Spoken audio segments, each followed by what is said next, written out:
السلام علیکم ورحمۃ اللہ وبرکاتہ۔ الحمدللہ رب العالمین والصلاة والسلام علی اشرف الانبیاء والمرسلین وعلی آلہ الطیبین واصحابہ الطاہرین، اما بعد فاعوذ باللہ من الشیطان الرجیم، بسم اللہ الرحمن الرحیم۔ یا ایھا الذین آمنوا لا تقدموا بین یدی اللہ ورسولہ واتقوا اللہ ان اللہ سمیع علیم۔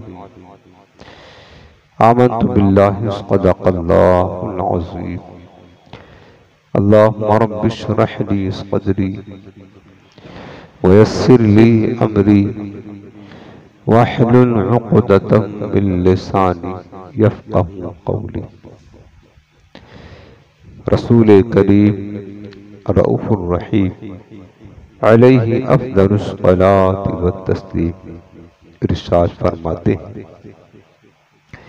جس نے مجھ پر دن میں 3 مرتبہ اور رات کو 3 مرتبہ درود پاک پڑھا تو اللہ تعالیٰ پر یہ حق ہے کہ اللہ تعالیٰ اس کے اس دن اور اس رات کے گناہوں کو بخش دے۔ سبحان اللہ۔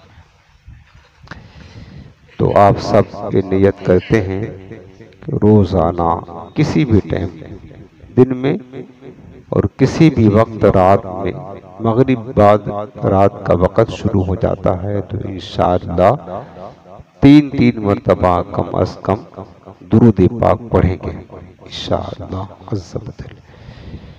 آج یہ نہایت ہی محبت کے ساتھ دل لگا کر اپنے رحمت والے آقا کی بارگاہ میں درود و سلام کا نذرانہ پیش کریں۔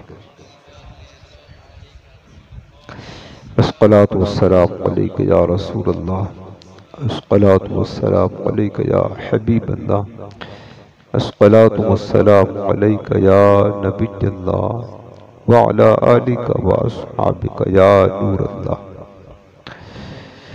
نویت سنت الاعتکاف۔ حاضرین محترم، آج کچھ طبیعت بہتر نہیں لگ رہی ہے، لیکن میرے سرکار کی میلاد ہے، محبت بھی ہے سرکار کے ذکر کرنے کا۔ اللہ اس کے رسول کی بارگاہ سے مدد طلب کرتے ہوئے ہم نے شروع کر دیا ہے۔ آپ تو آئے ہیں سرکار کا ذکر سننے کے لیے، جہاں تک صحت ساتھ دے گے انشاءاللہ ہم حضور کا ذکر کرتے رہیں گے۔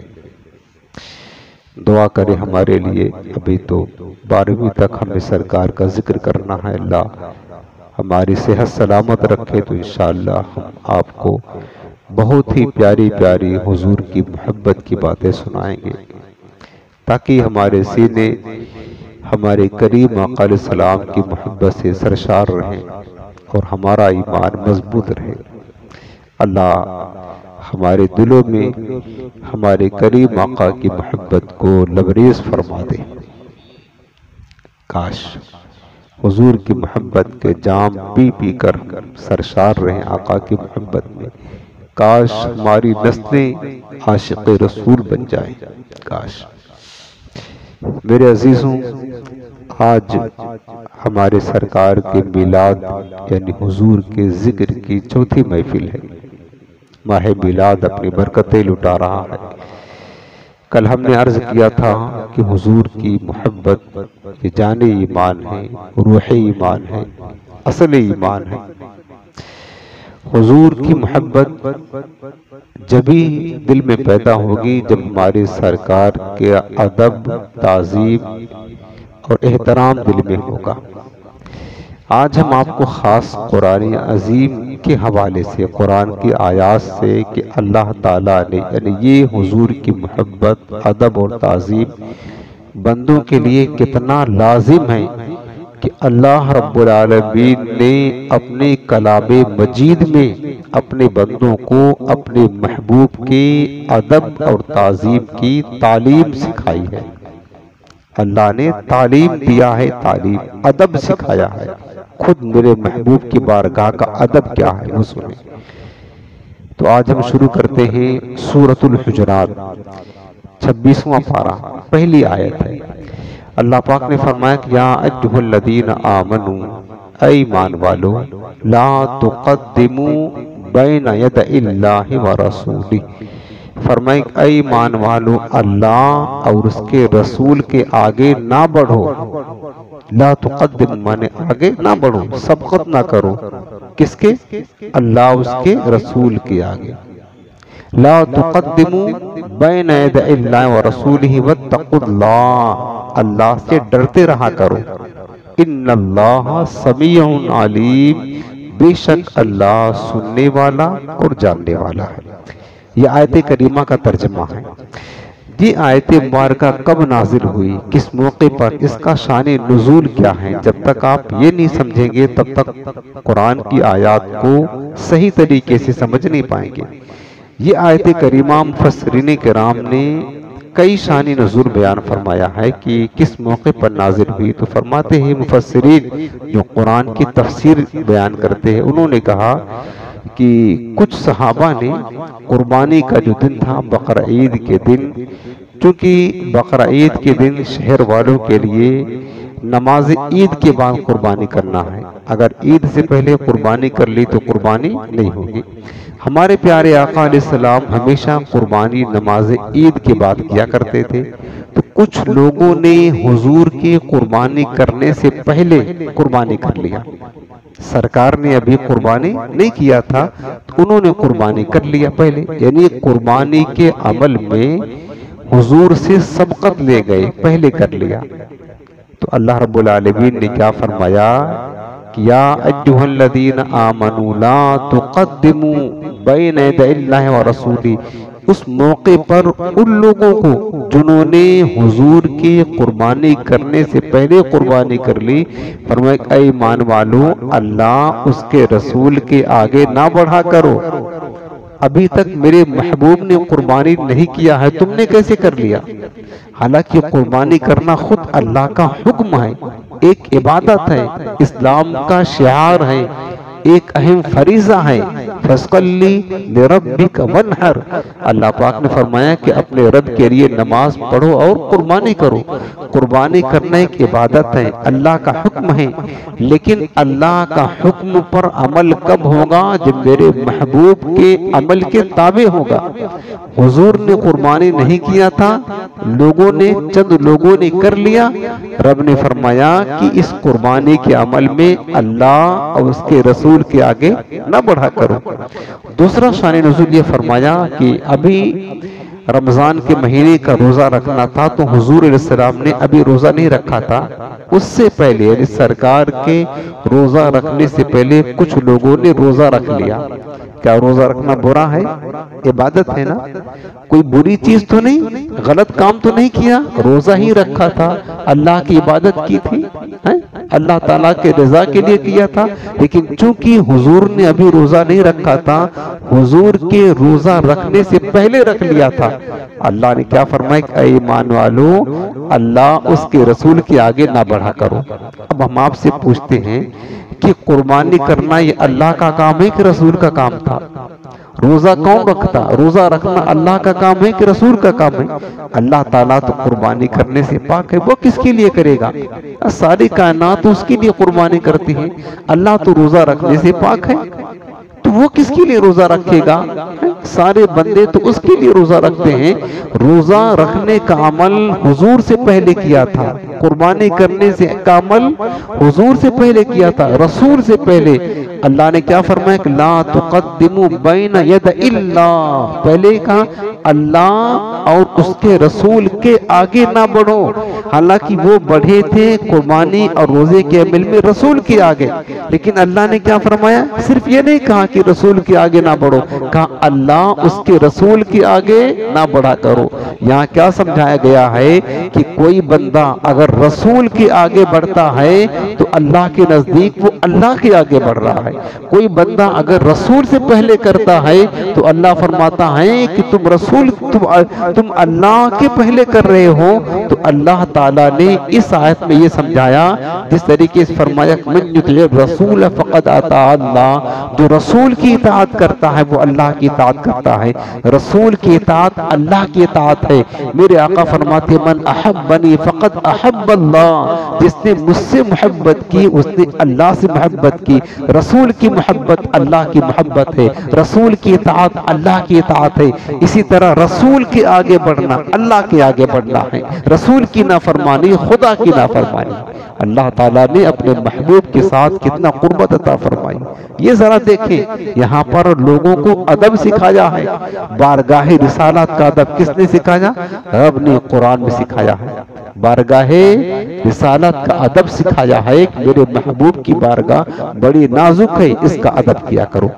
اس کے بعد اگلی آیت اسی سورت کی آیت نمبر 2 فرمایا کہ یا ایھا الذین آمنوا لا ترفعوا اصواتکم فوق صوت النبی، اے ایمان والو تم اپنی آوازوں کو میرے نبی کی آواز کے اوپر بلند نہ کرو۔ کیا فرمایا؟ ادب دیکھیں، محبوب کی بارگاہ ہے، خالق کائنات اللہ رب العالمین اپنے حبیب کی بارگاہ کا ادب سکھا رہا اپنے بندوں کو۔ اے ایمان والو لا ترفعوا اصواتکم، اپنی آواز کو بلند نہ کرو، فوق صوت النبی، نبی کی آواز کے اوپر، ولا تجہروا لہ بالقول، اور میرے محبوب کی بارگاہ میں زور سے بات نہ کیا کرو، کجہر بعضکم لبعض، جیسے کہ تم آپس میں ایک دوسرے سے بات کرتے ہو، کبھی تیزی سے کبھی آہستہ آواز میں، بلند آواز میں ایک دوسرے کے ساتھ بات کرتے ہو۔ کہا یہ میرے محبوب کی بارگاہ ہے، یہاں پر بلند آواز سے بات نہ کرو۔ ان تحبط اعمالکم، کہیں ایسا نہ ہو کہ میرے حبیب کی بارگاہ میں بلند آواز سے زور سے چلا کر بات کرو تو تمہارے اعمال برباد ہو جائیں گے، وانتم لا تشعرون، اور تمہیں خبر بھی نہ ہوگی۔ یہ وہ نازک بارگاہ ہے، ادب گاہ ہے، زیر آسماں از عرش نازک تر، نفس گم کردہ میں آیت جنید و با یزید ایجا۔ فرمایا ہے لوگ علماء نے کہ یہ وہ بارگاہ ہیں عرش اعظم کے نیچے محبوب کی ادب کی وہ جگہ ہے کہ یہاں پر جنید بغدادی، با یزید بسطامی، سلطان العارفین اور سلطان الاولیاء آتے ہیں، اپنی سانسیں روک کے آتے ہیں، کہیں سانس لینا بھی میرے محبوب کی بارگاہ کی بے ادبی نہ ہو جائے۔ یہ وہ جگہ ہے۔ اللہ نے سکھایا کہ میرے محبوب کی بارگاہ میں تمہیں بات کیسے کرنی ہے، تمہیں کلام کیسے کرنا ہے۔ فرمایا زور سے بات نہ کرو، چلا کر بات نہ کرو، آہستہ بات کرو، آہستہ۔ یہ آیت کریمہ نازل ہوئی، ایک صحابی تھے حضرت ثابت بن قیس رضی اللہ تعالیٰ، ان کی عادت تھی وہ زور سے ذرا بات کیا کرتے تھے۔ بعض لوگوں کی یہ فطرت ہوتی ہے، عادت ہوتی ہے کہ وہ زور سے بات کرتے ہیں۔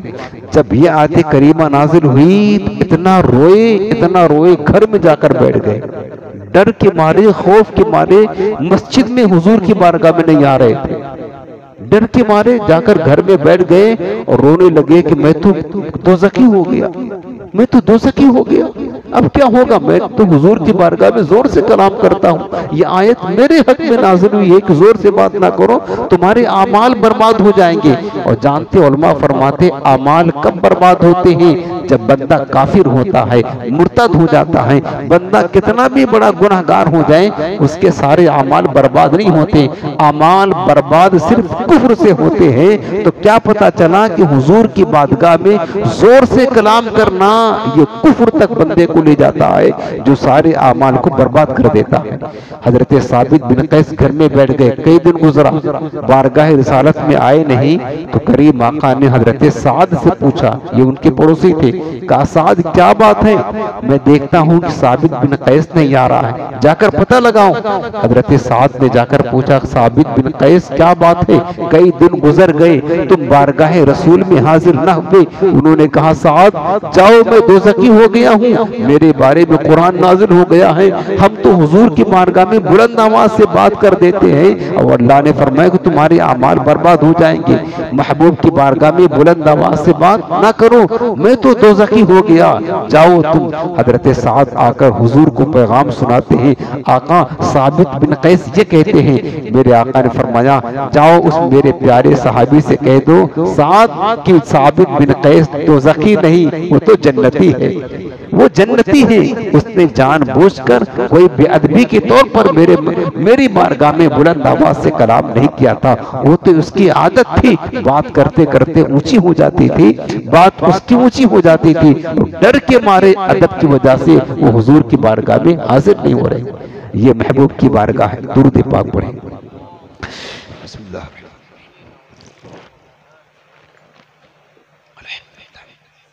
یہ محبوب کی بارگاہ ہے۔ اور دیکھو آپ سن رہے ہیں اب حضور کی بارگاہ کا ادب، یہ جو آیت کریمہ ہم نے پڑھی نا، یا ایھا الذین آمنوا لا ترفعوا اصواتکم فوق صوت النبی، کاش اللہ تعالیٰ بار بار محبوب کریم کی بارگاہ کی حاضری ہم سب کو عطا فرمائے۔ آج بھی آ کر جا کر آپ دیکھیں گے نا، سرکار کی سنہری جالیہ اوپر یہ آیت کریمہ لکھا ہوا ہے، سبحان اللہ، تاکہ لوگ دیکھ کر پڑھیں اور حضور کی بارگاہ میں ایسے ہی ادب کرے، زور سے بات نہ کرے۔ ہمارا قرآن یہ فرماتا ہے، لیکن وہ جو لال رومال والے ہوتے ہیں وہاں پر نجدی، جن کا مشن اور جن کا مذہب حضور کی بے ادبی گستاخی، یہ ان کا مذہب ہے۔ حضور کا ادب تو ان کے ہاں شرک ہے، حضور کا ادب کیا ہے؟ شرک ہے، اور حضور کی بے ادبی ان کا دین ہے، ان کا ایمان ہے۔ کس قرآن پر ایمان لاتے ہیں؟ قرآن تو یہ فرماتا ہے۔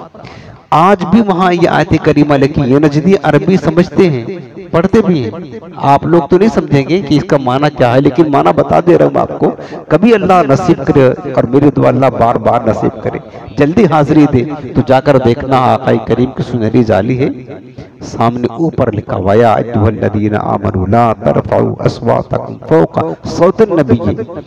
آپ جا کر دیکھیں گے تو یہ آپ کو یاد آئے گا، اس کا ترجمہ یاد رکھیں۔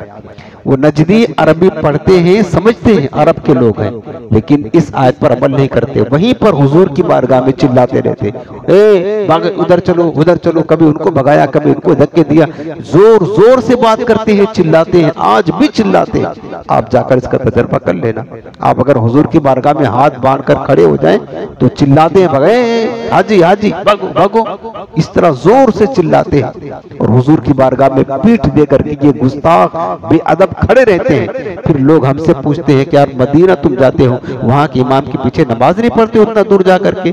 ارے ظالموں، کیا ہم گستاخوں کے پیچھے نماز پڑھے؟ ان بے ادبوں کے پیچھے نماز پڑھنے کی بات کرتے ہو ہمیں، ان بے ادبوں کے پیچھے، اور سوچتے ہیں کہ یار وہاں اللہ اس کے رسول کی بارگاہ میں، وہاں مسجد حرام کا امام ہے، وہ اس کے پیچھے نماز نہیں پڑھو گے؟ ہم نے کہا مسجد حرام کا امام ہوں، مسجد اقصی کا امام ہوں، ہم وہ نہیں دیکھتے ہیں کہ مصلی کیا ہے، ہم دیکھتے ہیں اس امام کے دل میں حضور کا ادب کتنا ہے، محبت ہے، تعظیم کتنی ہے۔ کیا یزید وہاں کا امام بن جائے گا تو تم تو یزید کے پیچھے نماز پڑھنا شروع کر دو گے کہ مسجد امام حرم کا امام ہے وہ، یزید کے پیچھے نماز پڑھنا، خارجیوں کے پیچھے نماز پڑھنا شروع کر دو گے؟ لوگ یہ سوال کرتے، میں آپ کو یہ بتا رہا ہوں۔ بہرحال یہ آیت کریمہ آپ نے سنا، یہ قرآن کی دوسری آیت کریمہ ہے۔ اسی کے بعد تیسری آیت کریمہ فرمایا، اللہ تعالیٰ نے تعریف فرمائی۔ جب یہ آیت نازل ہوئی نا کہ اے ایمان والو میرے محبوب کی بارگاہ میں زور سے بات نہ کرو، تو صحابہ کا حال کیا ہوا پتہ ہے؟ حضرت عمر فاروق اعظم رضی اللہ تعالیٰ عنہ، صدیق اکبر اور جو حضور کے صحابہ تھے، اب اتنا باادب ہو کر خاموشی کے ساتھ حضور کی محفل میں بیٹھتے تھے اور سرکار کی بارگاہ میں، اور اتنی دھیمی آواز میں حضور سے بات کرتے، کلام کرتے کہ سرکار کو دوبارہ پوچھنا پڑتا کہ تم نے کیا کہا، تم نے کیا کہا؟ اور فرماتے ہیں علماء دین کی صحابہ کا حال یہ ہو گیا، اتنا ادب کے ساتھ خاموشی کے ساتھ پرسکون بیٹھتے تھے حضور کی بارگاہ میں، ایسا لگتا تھا کہ ان کے سروں پر پرندے بیٹھے ہوئے ہیں، کہ پرندے کوئی پرسکون سے ہوتی وہاں بیٹھتی ہے نا، کوئی اگر چیز حرکت کرتی ہے پرندے اڑ جاتے ہیں، ایسا لگتا تھا کہ پرندے ان کے سروں پر بیٹھے ہوئے، اتنا با ادب ہو کر حضور کی بارگاہ میں صحابہ بیٹھا کرتے تھے۔ حضرت صدیق اکبر نے قسم کھا لی تھی کہ آقا کی بارگاہ میں اب ذرہ برابر بھی بلند آواز سے کلام کبھی نہیں کریں گے، یہ ادب تھا۔ اب قرآن کی تیسری آیت کریمہ اسی صورت کی، پوری صورت میں جو ہے ادب سکھایا اللہ نے، اپنے محبوب کی بارگاہ کا ادب رب سکھا رہا ہے۔ یار بتاؤ کتنا بڑا مقام ہوگا۔ ارے جسے ضد ہے وہ نہ مانے یہ الگ ہے بات ورنہ، جسے ضد ہے وہ نہ مانے یہ الگ ہے بات ورنہ، میرے مصطفیٰ کی عظمت تو قرآن میں بیاں ہے۔ شروع سے لے کر آخر تک قرآن حضور کی تعریف ہے، یاد رکھنا۔ آیت نمبر 3 سورۃ الحجرات فرمایا کہ ان الذین یغضون اصواتهم عند رسول اللہ اولئک الذین امتحن اللہ قلوبهم للتقوی لهم مغفرۃ واجر عظیم۔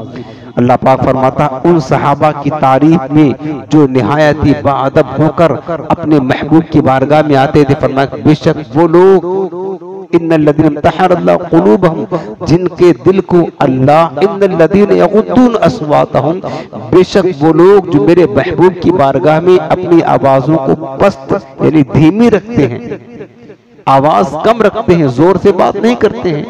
اولئک الذین امتحن اللہ قلوبهم للتقوی یہ وہی لوگ ہیں جو اپنے محبوب کی بارگاہ میں آواز پست رکھتے ہیں، اللہ نے ان کے دلوں کو تقوی کے لیے چن لیا ہے۔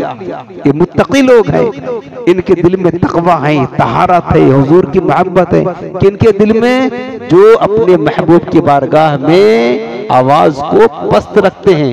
میں صرف قرآن کا ترجمہ آپ کو سنا رہا ہوں، قرآن سنا رہا ہوں۔ بے شک وہ جو حبیب کی بارگاہ میں آواز کو پست رکھتے ہیں، اللہ فرماتا یہ ایسے کامیاب لوگ ہیں، اللہ نے ان کے دل کو تقوی کے لیے چن لیا ہے۔ لہم مغفرت واجر عظیم، اور اللہ وعدہ فرماتا کہ ان کے لیے مغفرت ہے اللہ کی بارگاہ سے اور بہت بڑا اجر ہے۔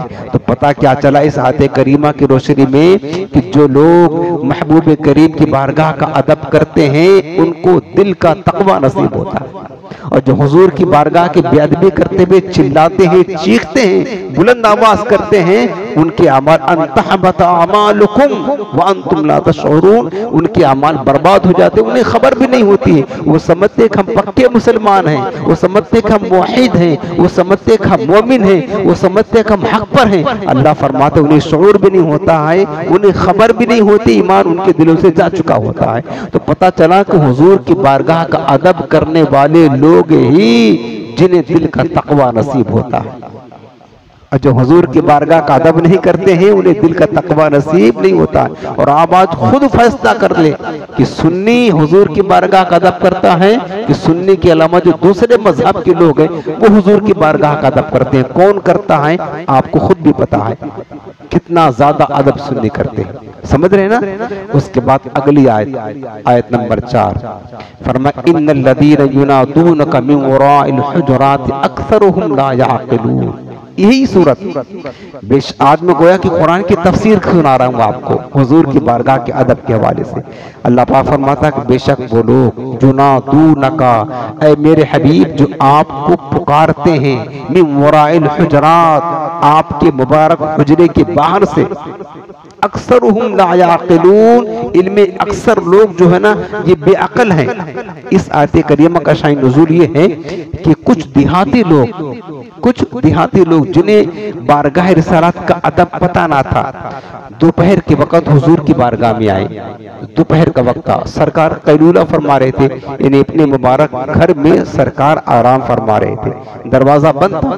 اب یہ لوگ باہر آئے، باہر کھڑے ہو کر یا محمد یا محمد دور ہی سے آواز دینے لگے، دور ہی سے آواز دینے لگے اور سرکار آرام فرما رہے تھے. اب ظاہر سی بات ہے کوئی سو رہا ہو اور آپ جا کر کے اس کو آواز دے چلانا شروع کرے تو اس کی نیند میں تو خلل ہوگا نا, نہ معلوم کیا تھکا ماندہ سو رہا ہوگا. پھر میرے آقا علیہ السلام کی مبارک کندھے پر کتنا بوجھ یار, بار نبوت تبلیغ دین کا بوجھ. سرکار دنوں رات دین کی خاطر کوشش کرتے, رات اللہ کی عبادت کرتے, دن بھر تبلیغ کرتے, دن بھر لوگوں کو سمجھاتے, لوگوں کی حاجات پوری کرتے, تھک جاتے تھے. میرے کریم آقا علیہ السلام سرکار آرام فرما رہے. اب یہ باہر سے گنوار لوگ آئے اور باہر سے لانا شروع کر, یا محمد یا محمد یا محمد, حضور کو آواز دینا شروع کر دیا. اللہ نے کیا فرمایا کہ بے شک یہ لوگ جو میرے محبوب کو حضور کے گھر کے باہر سے آواز دے کر بلا رہے ہیں, اکثرہم لا یعقلون, یہ نادان ہیں, بے عقل ہیں, انہیں پتہ نہیں ہے. وَلَوْ أَنَّهُمْ صَبَرُوا حَتَّى تَخْرُجَ إِلَيْهِمْ, اگر یہ لوگ صبر کرتے, محبوب کو بلاتے نہیں, انتظار کرتے, گھر کے باہر کھڑے ہو کر بیٹھ کر میرے آقا نکلے, حَتَّى تَخْرُجَ إِلَيْهِمْ, اگر یہ لوگ صبر کرتے یہاں تک کہ میرے محبوب تم خود باہر نکلتے, ان سے ملتے, لَكَانَ خَيْرًا لَهُمْ, تو ان کے لیے بہتر ہوتا. تو اللہ نے کیا فرمایا کہ میرے محبوب کی بارگاہ کا ادب, حضور آرام فرما رہے ہوں تو تم جو ہے نا خلل نہ ڈالا کرو, بلکہ چپ چاپ صبر کرا کرو, بیٹھے رہا کرو یہاں تک کہ محبوب خود نکلے اور تم سے ملاقات کرے. بتاؤ میرے عزیزوں, یہ وہ مقدس بارگاہ ہے جس بارگاہ کا ادب اللہ تعالیٰ نے اپنے حبیب کی بارگاہ کا ادب خود سکھایا ہے.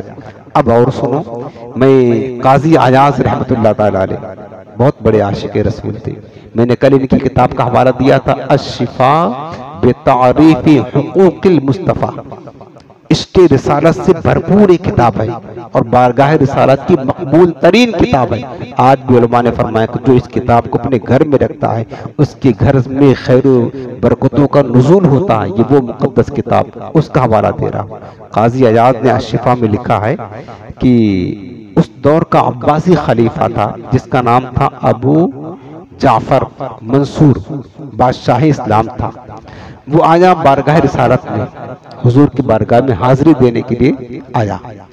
حضرت امام مالک رحمت اللہ تعالیٰ علیہ بہت بڑے عاشق رسول تھے, محدث مدینہ تھے. تقریباً 40 برس حضور کی سنہری جالیوں کے قریب, سرکار کے مزار انور کے قریب, حضور کی پہلو میں, حضور کے قدموں میں بیٹھ کر کے حضور کی حدیثیں لوگوں کو سنایا کرتے تھے, درس حدیث دیا کرتے تھے امام مالک رحمت اللہ تعالیٰ علیہ. اور ادب کا حال یہ تھا حضور کی بارگاہ کے کہ جو کتاب کھولنے میں, ورق پلٹنے میں آواز پیدا ہوتی ہے نا, اتنی آواز پیدا ہونا بھی امام مالک بے ادبی سمجھا کرتے تھے حضور کی بارگاہ میں. اتنی بھی آواز, اتنا کوشش کرتے تھے کہ ورق پلٹنے کی آواز بھی حضور کی بارگاہ میں نہ آئے. اور جانتے ہو امام مالک مدینہ منورہ میں ساری زندگی گزار دیا, مدینے سے باہر نہیں نکلتے تھے. کہیں ایسا نہ ہو کہ مدینے سے باہر سے ہماری موت آ جائے تو مدینہ منورہ کے باہر موت آئے. یہ حال تھا. کبھی آپ کو استنجا وغیرہ کی حاجت پیش آتی تو مدینہ منورہ کی حدود میں آپ نے کبھی استنجا نہیں فرمایا, مدینہ منورہ سے حدود سے باہر نکل کر کے آپ استنجا کرنے کے لیے جایا کرتے تھے. اتنا ادب کرتے تھے. اور حضور کی بارگاہ, حضور کے شہر کا ادب کتنا کرتے تھے. امام مالک کے پاس میں حسین و جمیل خوبصورت گھوڑے اور سواریاں تھی. کبھی سوار نہ ہوتے تھے مدینہ کی سرزمین پر. لوگ کہتے یار گھوڑے آپ نے کیوں رکھے جب آپ سواری نہیں کرتے؟ تو فرمایا کرتے تھے کیا میں اپنے گھوڑوں کی ٹاپوں سے محبوب کی گلیوں کو روندوں گا؟ یہاں پر میرے محبوب کے نقش قدم پڑے. ادب کا حال یہ تھا. اور جانتے ہو جب راستہ چلتے مدینہ منورہ میں تو دیواروں, گھر کے دیواروں کی کنارے کنارے سے چلتے تھے اپنے پیروں کو بچا کر, کبھی چپل جوتے نہ پہنے. اور سوچتے تھے یار, روتے تھے کہیں ایسا نہ ہو کہ جس جگہ اپنا قدم رکھ رہے ہیں میرے محبوب کے قدم نہ پڑے ہوں. اتنا ادب کرتے تھے حضور کی بارگاہ کا. تقریباً 40 برس درس حدیث دیا حضور کی قدموں میں بیٹھ کر کے. تو عباسی خلیفہ وقت کا بادشاہ ابو جعفر منصور آیا تو حضرت امام مالک کے ساتھ کسی مسئلے میں بات ہونے لگی. کوئی مسئلہ اس نے پوچھا, آپ نے جواب دیا تو اس کی آواز بلند ہو گئی. کس کی؟ اس خلیفہ بادشاہ کی آواز بلند ہو گئی. امام مالک نے فرمایا کہ یا امیر المؤمنین لا ترفع صوتک فی ھذا المسجد. فرمایا امیر المؤمنین ابو جعفر, جانتے ہو یہ روضہ رسول ہے, یہ عام بارگاہ نہیں، ادب گاہ ہے، زیر آسماں از عرش نازک تر، عرش اعظم سے بھی نازک یہ بارگاہ ہے، اپنی آواز یہاں بلند نہ کر۔ پھر امام مالک نے فرمایا فَإِنَّ اللَّهَ تَعَالَى أَدَّبَ قَوْمًا، اللہ نے اپنے قرآن میں کچھ لوگوں کو اپنے حبیب کی بارگاہ کا ادب سکھایا ہے۔ وہی آیت پڑھی یا ایھا الذین آمنوا لا ترفعوا اصواتکم فوق صوت النبی، اے ایمان والو میرے محبوب کی بارگاہ میں اپنی آواز کو بلند نہ کرو۔ یہ آیت پڑھ کر کے اس کو بتایا۔ پھر آپ نے فرمایا کہ فإن اللہ مدح قوما، اللہ نے کچھ لوگوں کی تعریف بیان کی ہے اس قرآن میں۔ پھر یہ آیت پڑھی آپ نے ان الذین غضون اصواتهم، بے شک وہ لوگ جو اپنی آوازوں کو پست رکھتے ہیں۔ یہ آیت پڑھی جو میں نے آپ کو سنائی۔ پھر حضرت امام مالک نے فرمایا فإن اللہ ذم قوما، اللہ نے ایک قوم کی مذمت بھی بیان فرمائی ہے۔ پھر وہ آیت پڑھی ان الذین ینادونک من وراء الحجرات، جو میں نے آپ کو سنایا کہ کچھ اعرابی لوگ آ کر میرے محبوب کی بارگاہ میں دور سے حضور کے حجرے سے باہر جو ہے نا آوازیں لگاتے ہیں۔ تو حضرت امام مالک فرمایا ابو جعفر خلیفہ جانتے ہو یہ بارگاہ مصطفیٰ ہے، یہاں ادب کرنا ہے، حضور کی بارگاہ میں بے ادبی نہیں کرنا، زور سے بات نہیں کرنا۔ خیر وہ آپ کی بات کو سمجھ گیا۔ اس کے بعد وہ اب بادشاہ وقت خلیفہ وقت ابو جعفر منصور نے کہا امام مالک کی ایک مسئلہ بتا دو، اب میں حضور کی بارگاہ میں جا رہا ہوں، اب میں حبیب کی بارگاہ میں جا کر کے دعا مانگنا ہے تو دعا کس طرح مانگوں؟ استقبل القبلۃ ادعو ام استقبل رسول اللہ صلی اللہ علیہ وسلم؟ اس نے کہا کیا میں قبلہ کی طرف رک کر کے دعا مانگوں یا رسول اللہ کی بارگاہ کی طرف رک کر کے دعا مانگوں؟ اس بادشاہ نے پوچھا عاشق رسول امام مالک سے، بڑے عظیم محدث سے پوچھا۔ اور جانتے ہو مدینہ منورہ جو لوگ گئے ہوں گے ان کو پتا ہوگا جیسے کہ کعبہ معظمہ اس طرف ہے تو سنہری جالی اس طرف ہے، بالکل اپوزٹ ہے۔ یعنی آپ یوں سمجھ لیں کہ اگر حضور کی سنہری جالی کے سامنے کھڑے ہوں گے اور آپ کو کعبہ شریف کی طرف رک کر کے دعا مانگنا ہے تو عین پشت یعنی آپ کی پیٹھ حضور کی طرف آئے گی، اور اگر حضور کی طرف رک کریں گے تو پشت جو ہے نا کعبہ کی طرف آئے گی، بالکل اپوزٹ ہے، وہاں معاملہ یہ ہے۔ تو اب جب اس خلیفہ نے حضرت امام مالک سے پوچھا کہ بتاؤ میں کس طرف رک کر کے دعا مانگوں، کعبہ کی طرف رک کروں یا کعبے کے کعبہ محبوب کبریا کی طرف رک کروں؟ امام مالک کا جواب سنو، عاشقوں کا جواب سنو۔ آج آپ جائیں گے نا، آج کی تاریخ میں مدینہ منورہ جائیں گے، وہ نجدی حکومت آپ اگر حضور کی بارگاہ کی طرف رک کر کے دعا کریں گے، صرف ہاتھ باندھ کے کھڑے ہوں گے نا، وہ کہیں گا حاجی آپ کے رخ کو پھیر دے گا اور پیٹھ جو ہے نا حضور کی طرف کر کے کہے گا کعبہ ادھر ہے، قبلہ ادھر ہے، قبلہ ادھر ہے، یہ کہہ دے گا۔ چونکہ ان کا مذہب جو ہے نا بے ادبی گستاخی، حضور کی بے ادبی ان کا مذہب ہے اور حضور کا ادب ان کے نزدیک شرک ہے۔ حالانکہ میں آپ کو یہ بات بتاؤں کعبہ معظمہ جو ہے نا، کعبہ معظمہ جو قبلہ ہے وہ صرف نماز کا قبلہ ہے، یاد رکھنا، دعا کا قبلہ نہیں ہے۔ دعا کا قبلہ آسمان ہے، دعا کا قبلہ آپ نماز پڑھتے ہیں اس طرف رک کر کے نماز پڑھ سکتے ہیں نہیں، لیکن دعا آپ ادھر بھی رک کر کے کریں گے، ادھر بھی کسی بھی طرف کر سکتے ہیں آپ دعا۔ اس لیے جب کرتے ہیں نا تو دعا میں ہتھیلیاں آسمان کی طرف ہوتی ہیں، دعا کا قبلہ آسمان ہے۔ آپ کعبہ کے سامنے بھی کھڑے ہو نا اگر، لیکن دعا کریں گے تو یوں دعا نہیں کرتے ہیں، ہتھیلیوں کا رخ کعبہ کی طرف نہیں، ہمیشہ کعبہ ہتھیلیوں کا رخ جو ہے نا وہ قبلہ وہ آسمان کی طرف کرتے ہیں۔ تو دعا کا جو قبلہ ہے نا وہ آسمان ہے۔ کعبہ معظمہ فقط نماز کا قبلہ ہے کہ نماز سوائے کعبہ کے کسی اور کی طرف رک کر کے نماز نہیں پڑھ سکتے ہیں۔ اب بندہ جو حضور کی بارگاہ میں کھڑا ہوتا ہے سلام پیش کرنے کے لیے، دعا کرنے کے لیے، تو کیا وہ نماز پڑھنے کھڑا ہے جو کعبہ کی طرف رک کرے؟ ہاں اگر نماز پڑھنے کھڑا ہو تب تو کہہ سکتے کہ یہ نماز پڑھنا ہے، نماز کا قبلہ کعبہ ادھر کرو۔ وہ حضور کی بارگاہ میں سلام پیش کر رہا، دعا کر رہا ہے تو نماز تو نہیں پڑھ رہا ہے نا کہ اس کو آپ پیٹ پھیر کر کے اس کا مطلب رخ پھیر دے نہیں نہیں، کعبہ کی طرف رخ کرو، کعبہ کی طرف دعا کرو۔ بھائی دعا کا قبلہ کعبہ ہے ہی نہیں، دعا کا قبلہ تو آسمان ہے، آسمان ہے، اور ہم تو کعبے کی کعبہ کی طرف رک کر کے نماز پڑھ رہے ہیں۔ اگر کوئی کہے نا کہ تم حضور کی طرف رک کر کے نماز پڑھتے ہو یہ نزدیک کہتے ہیں، تم کہنا بھائی ہم حضور کی بارگاہ کی طرف کھڑے ہو کر کے نماز نہیں پڑھتے ہیں، نماز پڑھتے ہوتے تو کعبہ کی طرف کرتے، اور ہم مدینے میں بھی نماز پڑھتے ہیں تو رخ مصطفیٰ کی طرف نہیں کرتے، کعبہ کی طرف کرتے ہیں۔ ہم نماز نہیں پڑھتے ہیں ہم حضور کی بارگاہ میں سلام پیش کرتے ہیں، سرکار کے استغاثہ کرتے ہیں۔ استغاثہ کرنے کے لیے، التجا کرنے کے لیے، حضور سے فریاد کرنے کے لیے کعبہ کی طرف رخ ہونا ضروری نہیں ہے، جس کی فریاد کی جائے اسی کی طرف رخ ہونا چاہیے۔ بھئی آپ کسی سے مدد مانگیں گے تو کیا کریں گے؟ پیٹ اس کی طرف کریں گے، کعبہ ادھر۔ مثلا ہم آپ سے مدد مانگ رہے ہیں، بھئی ہماری یہ پریشانی دور کر دو، ہمیں قرضہ دے دو، تو آپ ادھر بیٹھے ہو، کعبہ ادھر ہے، تو کیا ہم کعبہ کی طرف رخ کریں گے اور پھر آپ کی کہیں گے بھئی ہماری پریشانی دور کر دو؟ ایسا کریں گے؟ یہ بے ادبی کہا جائے گا، گستاخی کہا جائے گا۔ میں آپ کو ادب سکھا رہا ہوں حضور کی بارگاہ کا جو قرآن نے سکھایا۔ اب سنو، جب اس عباسی خلیفہ نے کہا کہ میں مالک بتاؤ میں رخ کدھر کروں، کعبہ کی طرف یا کعبہ کی طرف یا کعبے کے کعبہ؟ حاجیوں آؤ شہنشاہ کا روضہ دیکھو، کعبہ تو دیکھ چکے، کعبے کا آؤ کدھر کروں؟ امام مالک نے جواب کیا تھا، سنو یہ عاشقوں کا جواب ہے، یہ سچے حق والے تھے، ایمان والے، یہ ایمان والے تھے جن کا مذہب ادب رسول تھا جو قرآن نے سکھایا۔ کہتے ہیں یا ابا عبداللہ یا ابا جعفر ولیما تصرف وجہک عن رسول اللہ ووسیلتک ووسیلت آبا ووسیلت ابیک آدم الی اللہ یوم القیامہ۔ اے ابو جعفر خلیفہ، تجھے کیا ہو گیا ہے کہ تو کعبے کے کعبہ محبوب کبریا کو چھوڑ کر کے قبلہ کی طرف رخ کرے گا؟ حالانکہ یہ مصطفیٰ تو تیرے وسیلہ ہیں اور تیرے باپ حضرت آدم کا وسیلہ ہیں اور قیامت تک یہی وسیلہ بنے گے، انہی کی برکتوں سے تجھے شفاعت نصیب ہوگی۔ بلکہ پھر امام مالک فرماتے ہیں بل استقبلہ، بلکہ تجھے چاہیے کہ تو محبوب کبریہ کی طرف رک کر واستشفع لہ، اور ان سے شفاعت کی بھیک طلب کر، فیشفع اللہ لاہا، تو یہ محبوب کبریہ اللہ کی بارگاہ میں تیری سفارشی بنے گے۔ امام مالک کا جواب سنو کہ کعبہ کی طرف رخ نہ کرو، کعبے کی کعبہ کی طرف رخ کرو، محبوب کبریہ کی طرف رخ کر کے ادھر دعا مانگو۔ بتاؤ کس کا مذہب حق پر ہے یار؟ قرآن کے مطابق کون چل رہا ہے؟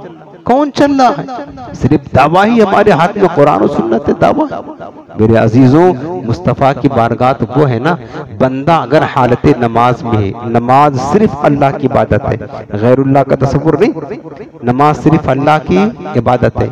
قرآن بھی لکھا ہے، میں قرآن سورۃ الانفال پڑھ کر کے دیکھ لے، اللہ نے ایک آیت کریمہ فرمائی کیا ایھا الذین آمنوا استجیبوا للہ وللرسول اذا دعاکم، اے ایمان والو جب اللہ اس کے رسول کی بات کا جواب دو، یعنی اللہ اس کے رسول کی بلانے پر حاضر ہو جاؤ، اذا دعاکم جب وہ تمہیں بلائیں، یہ اللہ نے فرمایا۔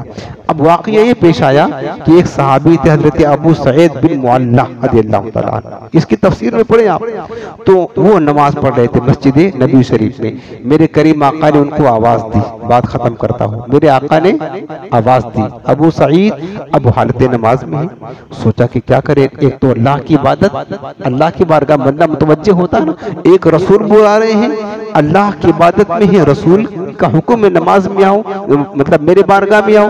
اب انہوں نے سوچا کہ نماز تو اللہ کا فریضہ ہے، نماز پڑھ لیں پھر چلے جائیں گے۔ خیر انہوں نے نماز مکمل کی، پھر گئے، فوراً نہیں گئے، نماز توڑا نہیں۔ جب حضور کی بارگاہ میں گئے تو آقا نے پوچھا ابو سعید میں نے تم کو کب بلایا تھا، تم ابھی آ رہے ہو ہماری بارگاہ میں؟ تو انہوں نے کہا یا رسول اللہ میں نماز پڑھ رہا تھا، کہا نماز پڑھ رہا تھا۔ تو سرکار نے یہ نہیں فرمایا اچھا کیا تم نے نماز پڑھ رہے تھے تو آئے نہیں، نماز مکمل کر کے آئے۔ آقا نے فرمایا ابو سعید کیا تم نے یہ آیت نہیں سنی سورۃ الانفال؟ اللہ نے فرمایا کہ ایھا الذین آمنوا استجیبوا للہ وللرسول اذا دعاکم، اے ایمان والو جب تم اللہ اس کے رسول کا جواب دو، اذا دعاکم جب رسول تمہیں بلائیں۔ تم نے یہ سنا نہیں کہ رسول تمہیں بلائیں، اگرچہ فرض نماز پڑھ رہے ہو، تمہارا پیر بلائے نہیں آ سکتے ہو، فرض نماز میں ہو تمہارے ماں باپ بلائے نہیں آ سکتے ہو، وقت کا بادشاہ بلائے نماز نہیں توڑ سکتے ہو، لیکن آقا فرماتے اللہ نے یہ فرمایا ہے چونکہ بلایا تو رسول نے ہے اور رسول ہی بلائیں گے، رسول ہی بلائیں گے، لیکن اللہ نے کیا فرمایا کہ جب اللہ اس کے رسول بلائیں تو ان کا جواب دو، حالانکہ بلا رسول رہے ہیں۔ تو پتہ کیا چلا کہ رسول کا بلانا یہ رب کا بلانا ہے، خدا کا بلانا ہے۔ فرمایا تم نے یہ آیت نہیں سنی جب رسول بلائیں تو اگرچہ حالت نماز میں ہو، فرض نماز ہو، ان کی بلانے پر آ جایا کرو۔ علماء نے لکھا ہے اگر کوئی بندہ نماز پڑھ رہا ہو فرض نماز اور رسول اللہ بلائیں فوراً بلا تاخیر وہیں سے نماز مکمل وہیں سے جہاں تک پڑھا پہنچا تھا وہیں سے فوراً واپس پلٹے، حضور کی بارگاہ میں آئے، آقا کا حکم سنے، سرکار جو کام بتائیں، اگر کہیں بازار جاؤ سامان لاؤ وہاں جائیں، وہاں سے آئیں، یہ سب بندہ حالت نماز میں ہے، اور سب کچھ کرنے کے بعد جب حضور رخصت دے دے اب آ کر کے جہاں تک نماز پڑھا تھا اس کے آگے سے شروع کرے، اس کی نماز ٹوٹی نہیں، نماز مکمل ہو جائے گی، اور جب تک حضور کے کام میں لگا رہے گا وہ نماز ہی میں رہے گا، نماز سے باہر نہیں جائے گا۔ یہ حضور کی بارگاہ ہے۔ یہاں ایک لوگوں کا حال یہ کہتے ہیں کہ اگر نبی کا خیال آ جائے نا تو نبی کا خیال آنے سے بیل گدے کھچر کا خیال آنا بدتر ہے، ان کا خیال نہیں آنا چاہیے، بیل کا خیال آ جائے تو گندے لوگ جو گوبر کھاتے ہیں نا، گوبر جو کھاتے، دیکھا نا گوبر کھاتے ہیں، الخبیثات للخبیثین، اللہ فرماتا خبیث لوگوں کے لیے خبیث چیزیں ہوتی ہیں، تو جو گوبر کھاتے ہیں اور مود پیتے ہیں نا ان کے دلوں میں ایسے وسوسے آتے ہیں، ان کے نمازوں میں گدے بیل کھچر کا خیال آتا ہے، اور ہمارے نمازوں میں محبوب کبریا کا خیال آتا ہے۔ اپنے اپنے مقدر کی بات ہے یار، تنقید کرنے کی ضرورت نہیں، یہ لکھا ہوا ہے۔ یہ کون لکھا پتہ ہے؟ گھنٹیاں بجانے والے نہیں مندر میں، یہ لکھا ہے اللہ اللہ کرنے والے، تبلیغ کرنے والے، نماز پڑھنے والے ہیں ہمارے پاس کتاب، حوالہ ہے، علماء نے بیان کیا ہے کہ نبی کے خیال آنا بدتر ہے، گدے کا خیال آنا یہ بہتر ہے۔ سمجھ رہے نا؟ اب آپ دیکھیں یہاں پر حضور بلائیں گے تو خیال نہیں آئے گا، اور امام غزالی نے لکھا ہوا یہ بات سن لو۔ آخری بات، بہت دیر ہو گئی، اللہ کا کرم دیکھیں مجھے نماز پڑھنے کی ہمت نہیں تھی عشاء کی، لیکن جب حضور کا ذکر کرنے شروع کیا تو ایسا لگتا بھی اور بول دوں گا۔ یہ میرے محبوب کی بارگاہ کا فیض ملتا ہے، یہ میں نے کئی بار آزمایا، خدا کی قسم آج میں نے صحیح سے عشاء کی نماز صحیح طریقے سے نہیں پڑھ سکا سنت کے مطابق جس طرح، لیکن اللہ تعالیٰ کا بڑا کرم ہوا کہ بس بات ختم کرتا ہوں۔ حضور کا ذکر آتا ہے، سچی بات یہ ہے نا، یہ ختم کرنے کا جی ہی نہیں چاہتا ہے یار، جی نہیں چاہتا۔